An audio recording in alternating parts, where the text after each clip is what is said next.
जय श्री राम। माघ मास महात्म्य कथा का 7वां अध्याय। चित्रगुप्त ने उन दोनों के कर्मों की आलोचना करके दूतों से कहा कि बड़े भाई कुंडल को घोर नरक में डालो और दूसरे भाई विकुंडल को स्वर्ग में ले जाओ, जहाँ उत्तम भोग हैं। तब एक दूत तो कुंडल को नरक में फेंकने के लिए ले गया और दूसरा दूत बड़ी नम्रता से कहने लगा कि हे विकुंडल, चलो तुम अच्छे कर्मों से स्वर्ग को प्राप्त होकर अनेक प्रकार के भोगों को भोगो। तब विकुंडल बड़े विस्मय के साथ मन में संशय धार कर दूत से कहने लगा कि हे यमदूत, मेरे मन में बड़ी भारी शंका उत्पन्न हो गई है, अतएव मैं तुमसे कुछ पूछता हूँ। कृपा करके मेरे प्रश्नों का उत्तर दो। हम दोनों भाई एक ही कुल में उत्पन्न हुए, एक जैसे ही कर्म करते रहे। दोनों भाइयों ने कभी कोई शुभ कार्य नहीं किया, फिर एक को नरक क्यों और दूसरे को स्वर्ग किस कारण प्राप्त हुआ? मैं अपने स्वर्ग में आने का कोई कारण नहीं देखता।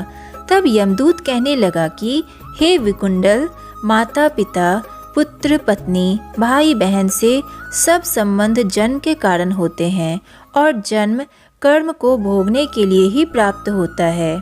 जिस प्रकार एक वृक्ष पर अनेक पक्षियों का आगमन होता है, उसी तरह इस संसार में पुत्र, भाई, माता पिता का भी संगम होता है। इनमें से जो जैसे जैसे कर्म करता है वैसे ही फल भोगता है। तुम्हारा भाई अपने पाप कर्मों से नरक में गया, तुम अपने पुण्य कर्म के कारण स्वर्ग में जा रहे हो। तब विकुंडल ने आश्चर्य से पूछा कि मैंने तो आजन्म कोई धर्म का कार्य नहीं किया, सदैव पापों में ही लगा रहा। जय श्री राम। माघ मास महात्म्य कथा का 7वां अध्याय। चित्रगुप्त ने उन दोनों के कर्मों की आलोचना करके दूतों से कहा कि बड़े भाई कुंडल को घोर नरक में डालो और दूसरे भाई विकुंडल को स्वर्ग में ले जाओ, जहाँ मैं अपने पुण्य के कर्म को नहीं जानता।